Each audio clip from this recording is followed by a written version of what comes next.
എല്ലാവർക്കും നമസ്കാരം. ഞാൻ ഡോക്ടർ രഞ്ജിത്ത് രാജ്. നമ്മുടെ സ്റ്റോറുമായി ബന്ധപ്പെട്ടും സ്റ്റോക്കുമായി ബന്ധപ്പെട്ടും നമ്മൾ സംസാരിക്കുന്ന ഈ സീരീസിൽ മൂന്നാമത്തെ വീഡിയോ ആണിത്.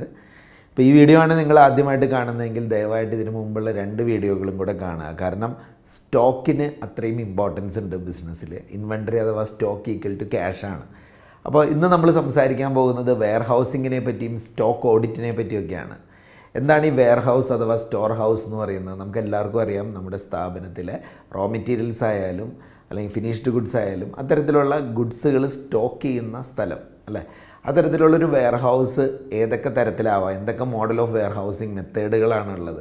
പ്രധാനമായിട്ടും 2 കോൺസെപ്റ്റുകളോ മോഡൽ ഓഫ് വെയർ ഹൗസിങ്ങുകളാണ് ബിസിനസ്സിൽ എപ്പോഴും നമ്മൾ അപ്ലൈ ചെയ്യാറുള്ളത്. ഒന്ന് സെൻട്രലൈസ്ഡ് വെയർ ഹൗസിങ്ങും ഒന്ന് ഡീസെൻട്രലൈസ്ഡ് വെയർ ഹൗസിങ്ങും. ആദ്യം സെൻട്രലൈസ്ഡിനെ പറ്റി പറയാം. സെൻട്രലൈസ് എന്ന് പറയുമ്പോൾ നമുക്കറിയാം, ചിലപ്പോൾ മൾട്ടിപ്പിൾ ബ്രാഞ്ചുകളോ മൾട്ടിപ്പിൾ ലൊക്കേഷനിലോ ബിസിനസ് ചെയ്യുന്ന ആളുകൾ ഒരു സെൻട്രൽ പർച്ചേസ് രീതി ചെയ്തുകൊണ്ട്, അതുപോലെ തന്നെ സെൻട്രൽ പർച്ചേസ് ആവാം, ഏത് രൂപത്തിൽ വേണമെങ്കിലും ആവാം, പക്ഷേ അതൊരു സെൻട്രൽ വെയർ ഹൗസിങ് ഫെസിലിറ്റിയിലേക്ക് കൊണ്ടുവരും. ഒരു കോമൺ പ്ലേസിലേക്ക് വെയർ ഹൗസിൽ പ്രൊഡക്റ്റുകൾ കൊണ്ടുവരികയും അവിടെ നിന്ന് സപ്ലൈ ചെയ്യുകയും ചെയ്യുന്ന രൂപം. ഇത് പലപ്പോഴും ഞാൻ പറഞ്ഞ പോലെ ഈ സെൻട്രൽ പർച്ചേസിൻ്റെ ഒരു ഫെസിലിറ്റിയും കൂടി എടുക്കാൻ വേണ്ടിയിട്ടാണ്. കാരണം ഒരു കമ്പനിക്കാരൊക്കെ ആയിട്ട് നെഗോഷിയേറ്റ് ചെയ്യുന്ന സമയത്ത് അല്ലെങ്കിൽ ഓരോ പർട്ടിക്കുലർ വെൻഡേഴ്സുമായിട്ട് നെഗോഷിയേറ്റ് ചെയ്യുമ്പോൾ നമ്മുടെ ഫെസിലിറ്റി, നമുക്ക് ഇത്രയും കപ്പാസിറ്റി ഉണ്ട് എന്നുള്ളതൊക്കെ ബിസിനസ്സിനെ സംബന്ധിച്ചിടത്തോളം അവർക്ക് മാക്സിമം നെഗോഷിയേറ്റ് ചെയ്യാനും ബാർഗെയിൻ ചെയ്യാനും ഹെൽപ്പ് ചെയ്യുന്ന കാര്യമാണ്. ഇങ്ങനെ സെൻട്രൽ വെയർ ഹൗസിങ് ഫെസിലിറ്റി ഉള്ളതുകൊണ്ടുള്ള അഡ്വാൻറ്റേജസ് എന്തൊക്കെയാണ്? തീർച്ചയായിട്ടും ലോവർ സ്റ്റോറേജ് ഓപ്പറേറ്റിംഗ് കോസ്റ്റ് ആയിരിക്കും. മൾട്ടിപ്പിൾ സ്ഥലങ്ങളിൽ ഓപ്പറേറ്റ് ചെയ്യുന്ന കോസ്റ്റ് ഉണ്ടാവില്ല എന്നുള്ളതാണ് ഒരു ഗുണം.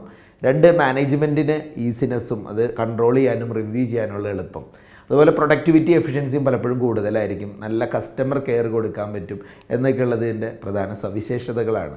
എന്നാൽ ഇതിൻ്റെ ഡിസഡ്വാൻറ്റേജ് നോക്കുകയാണെങ്കിൽ പലപ്പോഴും ഷിപ്പിംഗ് കോസ്റ്റ് വളരെ ഹൈ ആയിരിക്കും. കാരണം ഒരു ലൊക്കേഷനിലേക്ക് വരുമ്പോൾ അടുത്തുള്ള വെൻഡറും ദൂരെയുള്ള വെൻഡറിൽ നിന്നും എല്ലാം വരുന്നത് ഈ ഒറ്റ ലൊക്കേഷനിലേക്കാണ്. ചിലപ്പോൾ സെയിൽ നടക്കുന്ന ലൊക്കേഷനിലേക്ക് വീണ്ടും ട്രാൻസ്പോർട്ടേഷൻ വേണ്ടി വരുന്നു. ഇതിൻ്റെയൊക്കെ ഷിപ്പിംഗ് കോസ്റ്റുകൾ കൂടുതലായിരിക്കും. അതുപോലെ തന്നെ ഈ ലാസ്റ്റ് മൈൽ ഡെലിവറി എന്ന് പറയുന്നത് വളരെ ഇമ്പോർട്ടൻ്റ് ആണ് ഇന്ന് ബിസിനസ്സിൽ. കാരണം എൻഡ് കസ്റ്റമറിലേക്ക് എത്ര വേഗം എത്തുന്നു എന്നുള്ളത്. പലപ്പോഴും ലേറ്റ് ഡെലിവറിക്കുള്ള ചാൻസ് ഉണ്ട് ഒരു സെൻട്രൽ വെയർ ഹൗസിൽ നിന്ന് വന്നിട്ട് വേണം എന്നുള്ള അവസ്ഥ വരുമ്പോൾ. അതുപോലെ തന്നെ കസ്റ്റമേഴ്സിന് അതുകൊണ്ട് തന്നെ നഷ്ടപ്പെടാനുള്ള റിസ്ക് പലപ്പോഴും അത് വളരെ കൂടുതലാണ് ബിസിനസ്സിൽ എന്നുള്ളതും കൂടെ ചിന്തിക്കുക. അതുപോലെ തന്നെ പോസിബിലിറ്റി ഓഫ് ഡിസ്റപ്ഷൻ അല്ലെങ്കിൽ ബിസിനസ് ഓപ്പറേഷൻ്റെ അത് ഹോൾട്ട് ഉണ്ടാവാനോ ഡിലേ ഉണ്ടാവാനോ ഉള്ള ചാൻസുകളും ഉണ്ട് എന്നുള്ളതാണ് ഇതിൻ്റെ ഡിസഡ്വാൻറ്റേജുകൾ. ഇനി ഡീസെൻട്രലൈസ്ഡ് വെയർ ഹൗസിംഗ് എന്നുള്ളത് നോക്കുക. അത് ശരിക്കും പറഞ്ഞാൽ ഇന്നത്തെ ഈ ഓൺലൈൻ പ്ലാറ്റ്ഫോമുകൾ, ഇ കൊമേഴ്സ് ജയൻറ്റുകളായ ആമസോണും ഫ്ലിപ്കാർട്ടും മിന്ത്രയും ഒക്കെ യൂസ് ചെയ്യുന്ന ഒരു decentralised model of warehousing ആണ്. ഇതിലെന്താ സംഭവിക്കുന്നത്? ഇതിൻ്റെ അഡ്വാൻറ്റേജ് എന്താണെന്ന് നോക്കിയാൽ നമ്മളിപ്പോൾ നേരത്തെ പറഞ്ഞതിൻ്റെ ഓപ്പോസിറ്റാണ് അല്ലേ. ഒരു സ്ഥലത്തു നിന്നുള്ളത് പല പല സ്ഥലങ്ങളിലായിരിക്കും അവരുടെ വെയർ ഹൗസുകൾ. അപ്പോൾ അതിൻ്റെ അഡ്വാൻറ്റേജ് എന്ന് പറയുന്നത് ഫാസ്റ്റർ ഡെലിവറി ഓഫ് ഗുഡ്സ് ആയിരിക്കും.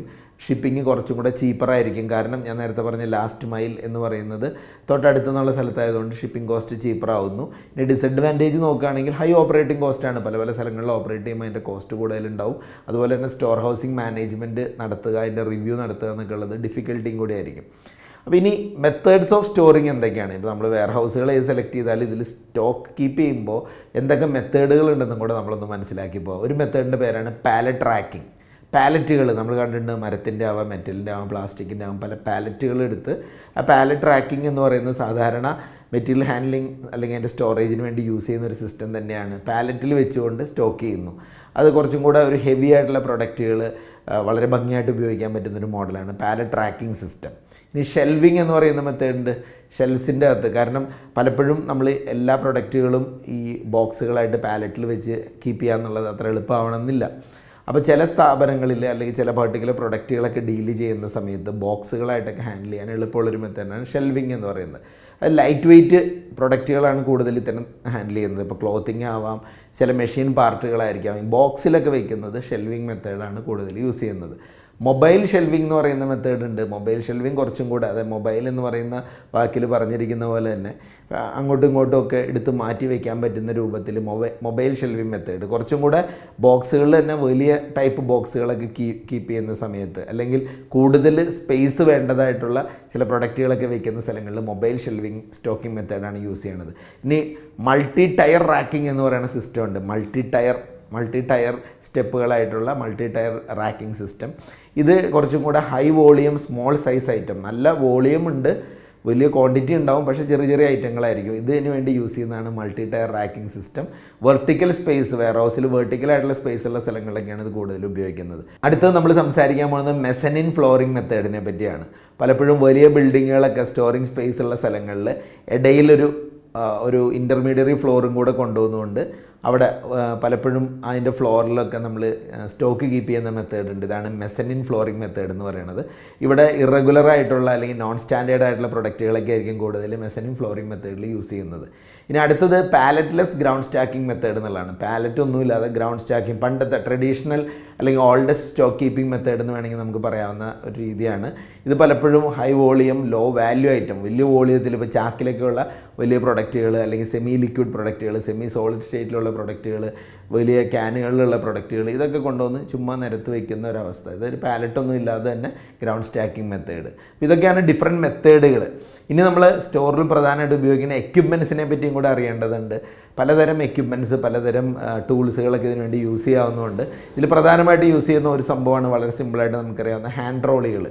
അതായത് ഏറ്റവും ബേസിക്കായിട്ട് സ്റ്റോറേജിന് വേണ്ടിയിട്ട് ഉപയോഗിക്കുന്ന ഒരു എക്യുപ്മെൻ്റാണ് ഹാൻഡ് ട്രോളീസ്. ലൈറ്റ് വെയ്റ്റ് മെറ്റീരിയലുകളൊക്കെ ഒരു സ്ഥലത്തു നിന്ന് ഒരു സ്ഥലത്തേക്ക് മൂവ് ചെയ്യാൻ ഹാൻഡ് ട്രോളികൾ ഉപയോഗിക്കുന്നു. ഇനി ഫോർക്ക് ലിഫ്റ്റാണ് സാധാരണ വെയർ ഹൗസിൽ ഉപയോഗിക്കുന്ന അടുത്തൊരു എക്യുപ്മെൻ്റ് എന്ന് പറയുന്നത്. കുറച്ചും കൂടെ ഒരു പവേർഡ് ആയിട്ടുള്ള ഇൻഡസ്ട്രിയൽ ട്രക്കുകൾ എന്ന് നമുക്ക് വിളിക്കാവുന്ന ഫോർക്ക് ലിഫ്റ്റുകളാണ്. ഹെവി വെയ്റ്റ് മെറ്റീരിയലുകളൊക്കെ മൂവ് ചെയ്യാൻ ഇത് ഉപയോഗിക്കുന്നു. ഇനി HOPT എന്ന് പറയുന്ന ഹാൻഡ് ഓപ്പറേറ്റഡ് പാലറ്റ് ട്രക്ക്, അത് ഹൈഡ്രോളിക് എക്യുപ്മെൻ്റ് ആണ്. കാരണം കുറച്ചും കൂടെ ഷോ ഫ്ലോറിലൊക്കെ മെറ്റീരിയൽ മൂവ്മെൻറ്റ്സിന് യൂസ് ചെയ്യുന്നു. ഹോപ്റ്റ് എന്ന് പറയുന്ന ഹാൻഡ് ഓപ്പറേറ്റഡ് പാലറ്റ് ട്രക്ക്. അതുപോലെ ബോപ്റ്റ്, ബാറ്ററി ഓപ്പറേറ്റഡ് പാലറ്റ് ട്രക്കും ഉണ്ട്. ഇതും ഇതുപോലെ തന്നെ മെറ്റീരിയൽ ഒരു മാനുവൽ എഫേർട്ട് കൂടാതെ ഓട്ടോമേറ്റഡ് ആയിട്ട് അങ്ങനെ മൂവ് ചെയ്യാനൊക്കെ ആയിട്ട് ഉപയോഗിക്കുന്നതാണ്. പിന്നെ അതുപോലെ കൺവെയർ ബെൽറ്റ് സിസ്റ്റം, കാരണം ഈ പുള്ളീസും വീൽസും എല്ലാം വെച്ചിട്ടുള്ള മെറ്റീരിയൽ മൂവ് ചെയ്യുന്നതിന് ഉപയോഗിക്കുന്ന കൺവെയർ ബെൽറ്റുകളെ പറ്റിയും കൂടെ നമ്മൾ അറിഞ്ഞിരിക്കേണ്ടതുണ്ട്. ഇനി ഒരു സ്റ്റോറിൽ അല്ലെങ്കിൽ ഒരു വെയർ ഹൗസിൽ പ്രധാനമായിട്ടും ചില സെക്യൂരിറ്റി മെഷേഴ്സ് നമ്മൾ എടുത്തു പോകേണ്ടതുണ്ട്. ഒന്ന്, നമുക്കെല്ലാം അറിയാവുന്ന പോലെ തന്നെ ക്യാമറയുടെ ഇൻസ്റ്റലേഷൻ തീർച്ചയായിട്ടും തെഫ്റ്റ് പ്രിവെൻറ്റ് ചെയ്യാനും എന്തെങ്കിലും മെറ്റീരിയൽ മോഷണം പോയാൽ റിക്കവർ ചെയ്യാനൊക്കെ എളുപ്പമുണ്ടാവും. അതുപോലെ തന്നെ ലൈറ്റിംഗ് എപ്പോഴും പ്രോപ്പറാണ് വെയർ ഹൗസിൽ നിന്ന് ഉറപ്പ് വരുത്തുക. മെറ്റീരിയൽ ട്രാക്ക് ചെയ്യണമെങ്കിൽ ആൻറ്റി തെഫ്റ്റ് അലാറം പോലുള്ള സിസ്റ്റങ്ങൾ വെക്കുക. സെക്യൂരിറ്റി ഗാർഡുകളെ, ഫിസിക്കൽ സെക്യൂരിറ്റി ഗാർഡുകളെ, എൻട്രൻസ് എക്സിറ്റ് പോയിൻറ്റുകൾ ഭംഗിയായിട്ട് തന്നെ അവർ ഉപയോഗിക്കുക, അതിന് പ്ലേസ് ചെയ്യുക. ആക്സസ് കൺട്രോൾ സിസ്റ്റം, നമുക്ക് എന്തെങ്കിലും ഒരു ആവശ്യമില്ലാത്ത ആളുകൾ സ്റ്റോറിൽ കയറാതിരിക്കാനുള്ള ആക്സസ് കൺട്രോൾ സിസ്റ്റങ്ങൾ കൊണ്ടുവരിക. അതുപോലെ തന്നെ അനാവശ്യമായ മെറ്റീരിയലുകൾ ആ എൻട്രി വേയിൽ കയറ്റി വെച്ച് ആകെ ബ്ലോക്ക് ആക്കാതെ അത് ഭംഗിയായിട്ട് കീപ്പ് ചെയ്യുക. അതുപോലെ തന്നെ ഈ വിൻഡോ സെക്യൂരിറ്റി സിസ്റ്റം എന്ന് വളരെ ഇമ്പോർട്ടൻ്റ് ആണ്. അതിൻ്റെ റെയിലിങ്ങോ ഗ്രില്ലോ ഒക്കെ ചെയ്തിട്ട് പ്രോപ്പറായിട്ട് തന്നെ ആ എൻട്രി എക്സിറ്റൊക്കെ ഭംഗിയായിട്ട് തന്നെ കീപ്പ് ചെയ്യുക എന്നുള്ളതാണ് ഉദ്ദേശിച്ചത്. അപ്പോൾ നമ്മളിന്ന് പറഞ്ഞ കാര്യങ്ങളിൽ സെൻട്രലൈസ്ഡ് ഡീസെൻട്രലൈസ്ഡ് മോഡലിനെ പറ്റി പറഞ്ഞു.